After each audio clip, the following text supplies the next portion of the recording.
ಆತ್ಮೀಯ H16 news ಅರ್ಥಾತ್ ಹೇ ಸೀತಾರಾಮಗೆ ಸ್ವಾಗತ. ನಾನು ನಿಮ್ಮವ MI ಅಥವಾ ಮಲ್ಲಪ್ಪ ಜೋತಾವಾರ್. ಆದ್ಮೇಲೆ ಈಗ ತಾವು ದಿನ ಸುದ್ದಿಗಳನ್ನ ಅದರ ಜೊತೆಗೆ ವಿಶೇಷತೆಗಳನ್ನ ನೋಡ್ತಾ ಹೋಗಿ ವಿಶೇಷ ಈ ಮೊದಲನೇ ಸುದ್ದಿಯನ್ನು ನೋಡಿ. ಈ ಒಂದು ಸಂದರ್ಭದಲ್ಲಿ ಒಂದು ಆರೋಗ್ಯಕ್ಕೆ ಸಂಬಂಧಪಟ್ಟಂತೆ ಈ ಒಂದು ಹುಡುಗ ಕಿವಿ ಮತ್ತು ಬಾಯಿ ಒಂದು ಸಮಸ್ಯೆಯಿಂದ ಭಾಳ ಬಳಲ್ತಂತ ಆ ಒಂದು ಆಪರೇಷನ್ ಮಾಡಿಸಿ 8ರಿಂದ 10 ಸ್ಥಿತಿಯನ್ನು 7th ಓದ್ತಾ ಇದ್ದ ನಾರ್ಮಲ್ ಹುಡುಗ. ಅವನಿಗೆ ದಿಢೀರ್ನೆ ಕಿವಿನೂ ಕೇಳಿಸೋದಾಯಿತು. ಬರ್ತಾ ಬರ್ತಾ ಮಾತು ಕಡಿಮೆ ಆಗ್ತಾ ಹೋಗುತ್ತೆ ಅನ್ನೋ ಪರಿಸ್ಥಿತಿಗೆ ಬಂದಿದೆ. ಆ ಸಂದರ್ಭದಲ್ಲಿ ನಾವು ಶಾಸಕರ ಹತ್ರ ಹೋದಾಗ ಶಾಸಕರೇ ಈ ಥರ ನಮಗೆ ಹುಡುಗದೊಂದು ಸಮಸ್ಯೆ ಇದೆ ಅಂದಮೇಲೆ ನಮ್ಮ ಶಾಸಕರು ಖುದ್ದಾಗಿ ದಾವಣಗೆರೆ ಆಸ್ಪತ್ರೆಗೆ ಬಂದು ಮತ್ತು ಬೆಂಗಳೂರು ಆರೋಗ್ಯ ಸೌಧಕ್ಕೂ ಬಂದು ಈ ಒಂದು ಹುಡುಗನಿಗೋಸ್ಕರ ಇಲ್ಲಿ ಡಾಕ್ಟರ್ ಹತ್ರ ಎಲ್ಲ ಮಾತಾಡಿ ಒಂದು ಆಪರೇಷನ್ಗೋಸ್ಕರ ಬಹಳಷ್ಟು ಮುತುವರ್ಜಿ ವಹಿಸಿ ಸಹಕಾರ ನೀಡಿದ್ದಾರೆ. ಆ ಒಂದು ಉದ್ದೇಶಕ್ಕಾಗಿ ಈ ಹುಡುಗ ಆಪರೇಷನ್ ಆಗಿದೆ. ಈಗಾಗಲೇ ಟಿವಿಲಿ ಕೇಳ್ತಾ ಇದೆ, ಕಾಲ ಪ್ರಮಾಣ ಬರ್ತಾ ಬರ್ತಾ ಮಾತು ಬರ್ತಾ ಇದೆ. ಪಾಸಿಟಿವ್ ಇದೆ ಹುಡುಗ. ಅಂದರೆ ಏನಾಗಿತ್ತು ಅಂದರೆ ಈ ರೀತಿ ಲಕ್ಷಕ್ಕೆ ಒಪ್ಪಿಗಾಗುತ್ತೆ. ಸರ್ಕಾರದಲ್ಲಿ ಏನು ಕಾನೂನು ಇತ್ತು ಅಂದರೆ ಇದು ಈ ರೀತಿದು ಆದಾಗ 2 ವರ್ಷ 3 ವರ್ಷ ಒಳಗಿರೋರಿಗೆ ಆಪರೇಷನ್ ಸಕ್ಸಸ್ ಆಗುತ್ತೆ. ಇವರು 7, 5, 13, 14 ವರ್ಷದಲ್ಲಿದ್ದಾಗ ಆಗಿದ್ದರಿಂದ ಅವರು ಸಕ್ಸಸ್ ಆಗಲ್ಲ ಅಂತೇಳಿ ಸರ್ಕಾರ ಅದಕ್ಕೆ ಇದು ದುಡ್ಡು ಕೊಡ್ತಾ ಇರ್ತಾರೆ. ಇದಕ್ಕೆ ಸುಮಾರು 10 ಲಕ್ಷ ಖರ್ಚಾಗುತ್ತೆ. ಸರ್ಕಾರ ಎಲ್ಲ ಫೇಲ್ ಆಗ್ತಾ ಇದೆ, ಈ ಥರ ಕೇಸು ಯಾಕೆ ಮಾಡಬೇಕು ಅಂತೇಳಿ ಆ ಯೋಜನೆ ತರ್ತಿದ್ರು. ಬಟ್ ಇವರು ತಂದೆ ತಾಯಿ ಗೋಲ್ಡ್ ನೋಡಿ ಕೊನೆಗೆ ಮೆಡಿಕಲ್ ಡೈರೆಕ್ಟರ್ ಕೊಟ್ಟು ಆಮೇಲೆ ಕಾನೂನು ತಿದ್ದುಪಡಿ ಮಾಡಿಸಿದೆ. ಅಂದರೆ ಇವರಿಗೆ ಆಪರೇಷನ್ ಮಾಡ್ಬೋದು ಸರ್ಕಾರದ ಖರ್ಚಿನಲ್ಲಿ. ಇವ್ರ ಖರ್ಚಾದರೆ ಯಾವಾಗಲೂ ಮಾಡ್ಬೋದು. ಅದನ್ನು ಡೈರೆಕ್ಟ್ರು ಎಲ್ಲರೂ ಭಾಳ 2-3 ಮೀಟಿಂಗ್ ಚರ್ಚೆ ಮಾಡಿ ಎಲ್ಲ ಯಾಕೋ ಶಾಸಕರು ಭಾಳ ಒತ್ತಾಯ ಮಾಡ್ತಿದ್ದಾರೆ ಅಂತೇಳಿ ಸರ್ಕಾರ ಅನುಮತಿ ಕೊಟ್ಟು ಆಪರೇಷನ್ ಆಗಿದೆ. ಆಪರೇಷನ್ ಸಕ್ಸಸ್ ಆಗಿದೆ.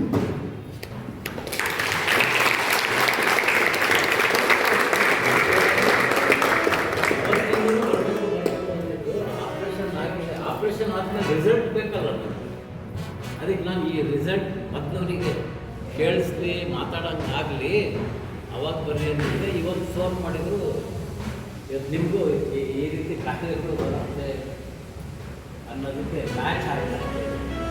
ಎಲ್ಲಿದ್ದೀರಿ ಅಂದರೆ ಇಲ್ಲಿದ್ದೀರಿ ಆಫೀಸಲ್ಲಿ ಕೂಡ ಗೆದ್ವಿ. ಮತ್ತು ಇಂಥ ಒಂದು ಜಾಗದಲ್ಲಿ ಬಂದರೆ ನಮ್ಗೆ ಇನ್ನೂ ಖುಷಿ ಐತೆ ಅಲ್ಲ. ನೀವೆಲ್ಲ ಇರೋದ್ರಿಂದ ಈ ಒಂದು ವಿಷಯ ನಾವು ಪ್ರಸ್ತಾಪ ಮಾಡೋದು ಅವರು ದಿನ ಮಾಡ್ಯಾರ. ಈಗಿನ ಕಾಲದ ಸರ್ಕಾರಗಳು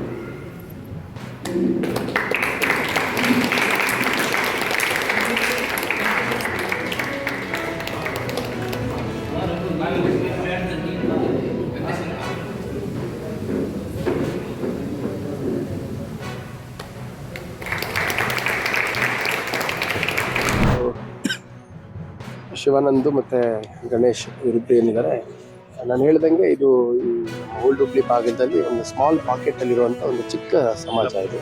ಸೊ ಆ ಸಮಾಜ ಭಾಳ ಕಷ್ಟಪಟ್ಟು ದುಡ್ಕೊಂಡು ತಿನ್ನುವಂಥ ಸಮಾಜ. ದಿನ ಬೆಳಗ್ಗೆ ಆದರೆ ಭಾಳ ಕಷ್ಟಪಟ್ಟು ಹೋಗಿ ದುಡಿಮೆ ಮಾಡಿಕೊಂಡು ಮತ್ತು ರಾತ್ರಿ ಬಂದು ಮನೆ ಸೇರ್ಕೊಳ್ಳುವಂಥ ಸಮಾಜ. ಈ ಥರ ಎಲ್ಲ ಕೃತ್ಯಗಳನ್ನ ನಮ್ಮ ಸಮಾಜದವ್ರು ಮಾಡಿದ್ದಾರೆ ಅಂತಂದರೆ ನಾಳೆ ದಿನ ನಮ್ಮ ಸಮಾಜಕ್ಕೆ ಒಂಥರ ಅವಮಾನ ಆಗುತ್ತೆ. ಸಮಾಜದ ಬಗ್ಗೆ ತಪ್ಪು ಭಾವನೆ ಬರುತ್ತೆ ಅಂತಂದು ಹೊಡೆದಂಥ ಸಂದರ್ಭದಲ್ಲಿ ಅಲ್ಲಿ ಭಾವನಾತ್ಮಕವಾಗಿ ಕೆಲವರು ಅವ್ರನ್ನ ಕೂದಲು ತೆಗೆಯೋದು ಅದೆಲ್ಲ ಪ್ರಯತ್ನಗಳು ಮಾಡಿದ್ದಾರೆ. ಅದೊಂದು ಪ್ರಕರಣ ದಾಖಲು ಮಾಡ್ಕೊಂಡಿದ್ದೀವಿ. ಪ್ರಕರಣ ದಾಖಲು ಮಾಡ್ಕೊಂಡು 4 ಜನನ ವಶಕ್ಕೆ ಕೂಡ ತೊಗೊಂಡಿದ್ದೀವಿ. ಯಾವ ಕಲಂಗಳಲ್ಲಿ ಅವ್ರನ್ನ ಅಗತ್ಯ ಕಾನೂನು ಕ್ರಮ ಕೈಗೊಳ್ಬೇಕು ನೋಡ್ಕೊಂಡು ಅಗತ್ಯ ಕ್ರಮ ಕೈಗೊಳ್ತೀವಿ. ನಾನು ಈ ಕುರಿತಾಗಿ ಕಾರ್ಪೊರೇಷನ್ ಕಮಿಷನರ್ ಅವರು ಕೂಡ ಮಾತಾಡಿದ್ದೀನಿ. ಯಾರು ಹೆಣ್ಮಕ್ಳು ಈ ಥರ ಸ್ವಲ್ಪ ಶೆಲ್ಟರ್ಲೆಸ್ ಆಗಿ ಈ ದೇವಸ್ಥಾನಗಳಿರ್ಬೋದು, ಬಸ್ ಸ್ಟ್ಯಾಂಡು, ರೈಲ್ವೆ ಸ್ಟೇಷನ್ ಈ ಥರ ಓಡಾಡ್ತಿರ್ತಾರೆ, ನಿಂತಿರ್ತಾರೆ, ಕೆಲವರು ಅಲ್ಲಲ್ಲೇ ಮಲಗಿರ್ತಾರೆ. ಅಂಥವ್ರ ಬಗ್ಗೆ ಸ್ವಲ್ಪ ಅಗತ್ಯ ಕ್ರಮ ಕೈಗೊಳ್ಳಬೇಕಾಗುತ್ತೆ ಅನ್ನುವಂಥದ್ದು ಲೋಕಲ್ ಕಾರ್ಪೊರೇಷನ್ ಮತ್ತು ಕನ್ಸರ್ನ್ಡ್ ಮಹಿಳಾ ಮತ್ತು ಮಕ್ಕಳ ಕಲ್ಯಾಣ ಇಲಾಖೆ ಅಧಿಕಾರಿಗಳ ಜೊತೆ ಸಂಪರ್ಕ ಮಾಡಿ, ಮುಖ್ಯವಾಗಿ ಮಹಿಳೆಯರು ಮತ್ತು ಮಕ್ಕಳು ಅಕಸ್ಮಾತ್ ಯಾರಾದರೂ ಈ ಥರ ಡೆಸ್ಟಿಟ್ಯೂಟ್ಸ್ ರೀತಿಯಲ್ಲಿದ್ದರೆ ಅಂಥವ್ರನ್ನ ಒಂದು ರೆಸ್ಕ್ಯೂ ರಿಹ್ಯಾಬಿಲಿಟೇಷನ್ ಹೋಮ್ಗಳಿಗೆ ಕಳಿಸೋದ್ರ ಕುರಿತಾಗಿ ನಮ್ಮ ಅಧಿಕಾರಿಗಳ ಜೊತೆ ಚರ್ಚೆ ಮಾಡಿ ಕ್ರಮ ಕೈಗೊಳ್ತೇವೆ. ಮತ್ತೆ ಎಲ್ಲಿಯವಳು ಮತ್ತು ಆಕೆಯ ಡೀಟೇಲ್ಸ್ ಬೇಡ. ಕಳೆದ 1.5 ತಿಂಗಳ ಹಿಂದೆ ಹುಬ್ಳಿಗೆ ಬಂದಿದ್ದಾಳೆ. ಇದರ ಹಿಂದೆ ಬೇರೆ ಇನ್ನೊಂದು ಕರ್ನಾಟಕದ ಬೇರೆ ಒಂದು ಜಿಲ್ಲಾ ಕೇಂದ್ರದಲ್ಲಿ ಇರ್ತಾಳೆ. ಸೊ ಗಂಡ ಮತ್ತು ಹೆಂಡತಿ ನಡುವೆ ಸ್ವಲ್ಪ ಸಂಘರ್ಷ ಆದಂಥ ಸಂದರ್ಭದಲ್ಲಿ ಗಂಡ ಹೊಡೆದಿರ್ತಾನೆ ಇವಳಿಗೆ. ಗಂಡ ಹೊಡೆದಿರ್ತಾನೆ ಮತ್ತು ಈಕೆ ಜೊತೆ ಯಾರೊಬ್ಬರು ಬೇರೆ ಹತ್ತಿರದಲ್ಲಿದ್ದರು ಅಂತಂದು ಅವ್ರಿಗೂ ಕೂಡ ಹಲ್ಲೆ ಮಾಡೋ ಪ್ರಯತ್ನ ಮಾಡಿರ್ತಾನೆ. ಆ ಪ್ರಕರಣದಲ್ಲಿ ಗಂಡ ಅರೆಸ್ಟ್ ಆಗಿ ಈಗ ಸದ್ಯ ಶಿವಮೊಗ್ಗ ಜೈಲಲ್ಲಿದ್ದಾನೆ. ಸೊ ಅದಾದಮೇಲೆ ಗಂಡನ ಬಿಟ್ಟು ಈಕೆ ಹುಬ್ಳಿ ಕಡೆ ಬಂದಿದ್ದಾಳೆ. ಕಳೆದ 1.5 ತಿಂಗಳಿಂದ ಅಲ್ಲಿ ಓಡಾಡ್ಕೊಂಡಿರುವಂಥದ್ದು ಮತ್ತು ಸಿದ್ಧಾರೂಢ ಮಠದಲ್ಲಿ ಮತ್ತು ಬೇರೆ ಬೇರೆ ಯಾವ್ದಾದ್ರು ದೇವಸ್ಥಾನ ಇಲ್ಲಿ ಯಾವ್ದಾದ್ರು ಹೋಟ್ಲ್ಗಳಲ್ಲಿ ಒಂಥರ ಭಿಕ್ಷಾ ಕೇಳ್ಕೊಂಡು ಊಟ ಮಾಡುವಂಥ ರೀತಿಯಲ್ಲಿ ಅಥವಾ ಹಸಿವಾಗಿದೆ ಅಂತ ಕೇಳ್ಕೊಂಡು ಊಟ ಮಾಡುವಂಥದ್ದು ಮತ್ತು ಸಿದ್ಧಾರೂಢ ಮಠದ ಸುತ್ತಮುತ್ತ ಇದ್ದಂಥ ಸಂದರ್ಭದಲ್ಲಿ ಅಲ್ಲೇ ಮಠದಲ್ಲಿ ಹೋಗಿ ಊಟ ಮಾಡುವಂಥದ್ದು ಮಾಡ್ತಾರೆ. ಗಣಿನಾಡು ಬಳ್ಳಾರಿಯಲ್ಲಿ ಕಳೆದ 1ನೇ ತಾರೀಕು ನಡೆದಿರ್ತಕ್ಕಂಥ ಬ್ಯಾನರ್ ವಿಚಾರಕ್ಕೆ ಸಂಬಂಧಪಟ್ಟಂಗೆ ಸಾಕಷ್ಟು ಗಲಾಟೆಯಾಗಿ ಗೋಳುಬಾರಾಗಿ ಬೇರೆ ಬೇರೆ ರೂಪಕ್ಕೆ 2-3 ಪಕ್ಷಗಳ ನಡುವೆ ಸಾಕಷ್ಟು ಗಲಾಟೆ ಆಗಿರ್ತಕ್ಕಂಥದ್ದು ನೋಡ್ತಾ ಇದ್ದೀವಿ. ಒಂದು ಕಡೆ ನಿನ್ನೆ ಒಂದು ಜಿಲ್ಲಾ ಪೊಲೀಸ್ ಇಲಾಖೆಯಿಂದ ಒಂದು ಪ್ರಕಟಣೆ ಹೊರಡಿಸ್ತಾರೆ. ಆದರೆ ಮಾನ್ಯ ಜಿಲ್ಲಾಧಿಕಾರಿ ಆದೇಶದಂತೆ 3/1/2026 ಈ ಒಂದು ಆದೇಶವನ್ನು ಮಾನ್ಯ ಜಿಲ್ಲಾಧಿಕಾರಿಗಳು ಆದೇಶ ಹೊರಡಿಸ್ತಾರೆ. ಏನಂತಂದ್ರೆ ಬ್ಯಾನರ್ಗಳನ್ನು ಬಳ್ಳಾರಿ ನಗರದಲ್ಲಿ ಹಾಕ್ಬೇಕಂದ್ರೆ ಅವುಗಳನ್ನು ಅನುಮತಿ ಪಡೆದು ಹಾಕ್ಬೇಕು. ಅವುಗಳನ್ನು ಅನುಮತಿ ಪಡೆದೇ ಇದ್ದಂಗೆ ಸಾರ್ವಜನಿಕ ಸ್ಥಳಗಳಲ್ಲಿ ಬ್ಯಾನರ್ಗಳು ಹಾಕಿದ್ರೆ ಅದಕ್ಕೆ ನೇರವಾಗಿ ಸಂಬಂಧಪಟ್ಟ ಇಲಾಖೆಯ ಅಧಿಕಾರಿಗಳೇ ಹೊಣೆ, ಅವರ ವಿರುದ್ಧ ಕಾನೂನು ಕ್ರಮ ತೆಗೆದುಕೊಳ್ಳಲಾಗುತ್ತದೆ ಅಂತೇಳಿ ಒಂದು ಕಡೆ ಹೇಳ್ತಾರೆ. ಮತ್ತೊಂದು ಕಡೆ ಈ ದಿನ ಗಂಗಾವತಿ ವಿಧಾನಸಭಾ ಕ್ಷೇತ್ರದ ಗಾಲಿ ಜನಾರ್ದನ್ ರೆಡ್ಡಿ ಅವರ ಹುಟ್ಟುಹಬ್ಬ.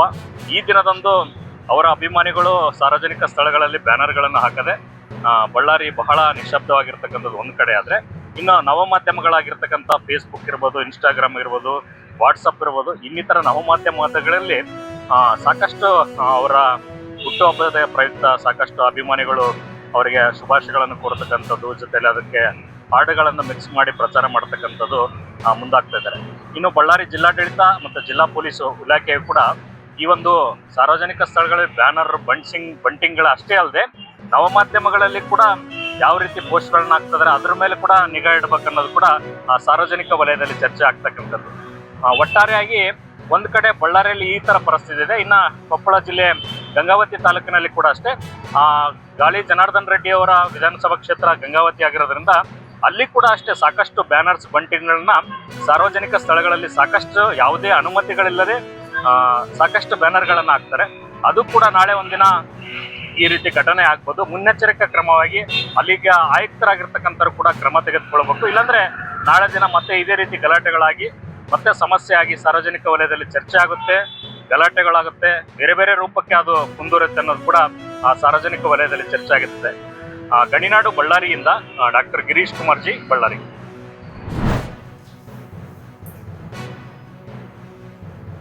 ಕರ್ನಾಟಕ ರಾಜ್ಯದ ಹವಾಮಾನ ಮುನ್ಸೂಚನೆ.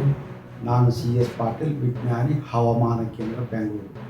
ನಾನು ಮುಂದಿನ 7 ದಿನಗಳವರೆಗೆ ಕರ್ನಾಟಕ ರಾಜ್ಯದ ಹವಾಮಾನದ ಮುನ್ಸೂಚನೆಯನ್ನು ಸಂಕ್ಷಿಪ್ತವಾಗಿ ವಿವರಿಸುತ್ತೇನೆ ಎಂದು ತುಮಕೂರು, ಚಾಮರಾಜನಗರ, ಮೈಸೂರು, ಕೊಡಗು, ಮಂಡ್ಯ, ಬೆಂಗಳೂರು, ಚಿತ್ರದುರ್ಗ ಜಿಲ್ಲೆಗಳ ಕೆಲವು ಕಡೆ ಅತಿ ಹಗುರವಾಗಿ ತುಂತುರು ಮಳೆಯಾಗಿದೆ. ಬೆಂಗಳೂರಿನಲ್ಲಿ ಇಂದು ಗರಿಷ್ಠ ಉಷ್ಣಾಂಶ 24 ಡಿಗ್ರಿ ಸೆಲ್ಸಿಯಸ್ ಹಾಗೂ ಕನಿಷ್ಠ ಉಷ್ಣಾಂಶ 16 ಡಿಗ್ರಿ ಸೆಲ್ಸಿಯಸ್ ದಾಖಲಾಗಿದೆ. ಪೂರ್ವದ ಅಲೆಗಳ ಪ್ರಭಾವದಿಂದಾಗಿ ಕರ್ನಾಟಕದ ದಕ್ಷಿಣ ಒಳನಾಡು ಹಾಗೂ ಕರಾವಳಿ ಜಿಲ್ಲೆಗಳ ಕೆಲವು ಕಡೆ ತುಮಕೂರು, ಚಿಕ್ಕಬಳ್ಳಾಪುರ, ಕೋಲಾರ, ಬೆಂಗಳೂರು, ರಾಮನಗರ, ಮಂಡ್ಯ, ಮೈಸೂರು, ಚಾಮರಾಜನಗರ, ಕೊಡಗು, ಹಾಸನ, ಚಿಕ್ಕಮಗಳೂರು, ದಕ್ಷಿಣ ಕನ್ನಡ ಹಾಗೂ ಉಡುಪಿ ಜಿಲ್ಲೆಗಳ ಕೆಲವು ಕಡೆ ಜನವರಿ 11 ಹಾಗೂ 12ರಂದು ಹಗುರವಾಗಿ 1-2 ಕಡೆ ತುಂತುರು ಮಳೆಯಾಗುವ ಹೆಚ್ಚಿನ ಸಾಧ್ಯತೆ ಇದೆ. ಕರಾವಳಿ ಹಾಗೂ ದಕ್ಷಿಣ ಒಳನಾಡಿನ ಜಿಲ್ಲೆಗಳಲ್ಲಿ ಜನವರಿ 13ರಿಂದ ಜನವರಿ 17ರವರೆಗೆ ಒಣ ಹವೆ ಮುಂದುವರಿಯುವ ಹೆಚ್ಚಿನ ಸಾಧ್ಯತೆ ಇದೆ. ಉತ್ತರ ಒಳನಾಡಿನ ಜಿಲ್ಲೆಗಳಲ್ಲಿ ಜನವರಿ 11ರಿಂದ ಜನವರಿ 17ರವರೆಗೆ ಒಣ ಹವೆ ಮುಂದುವರಿಯುವ ಹೆಚ್ಚಿನ ಸಾಧ್ಯತೆ ಇದ್ದು ಕನಿಷ್ಠ ಉಷ್ಣಾಂಶ ಸುಮಾರು 11ರಿಂದ 13 ಡಿಗ್ರಿ ಸೆಲ್ಸಿಯಸ್ ಇರುವ ಹೆಚ್ಚಿನ ಸಾಧ್ಯತೆ ಇದೆ.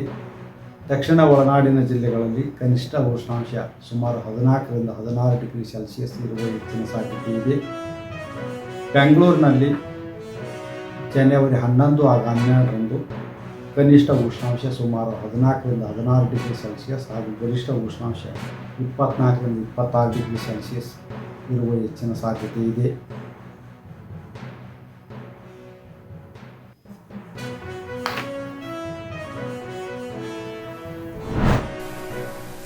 ತಾವೆಲ್ಲ ಇಲ್ಲಿವರೆಗೆ ಸುದ್ದಿಗಳನ್ನು ನೋಡಿದಿರಿ, ಜೊತೆಗೆ ವಿಶೇಷ ಘಟನೆಗಳನ್ನು ಸಹ ನೋಡಿದಿರಿ. ಅದು ನಿಮಗೇನು ಅನ್ನಿಸ್ತು? ನಿಮಗೆ ಲೈಕ್ ಮಾಡಿರಿ, ಶೇರ್ ಮಾಡಿರಿ, ಕಾಮೆಂಟ್ ಮಾಡಿರಿ, ಜೊತೆಗೆ ಸಬ್ಸ್ಕ್ರೈಬ್ ನಿಲ್ಲಿಸ್ಬೇಡ್ರಿ. H16 ನ್ಯೂಸ್ ಅರ್ಥಾತ್ ಸಿದ್ದರಾಮಯ್ಯ ಸತ್ಯದ ಕೈಗನ್ನಡಿ ವಂದನೆಗಳು.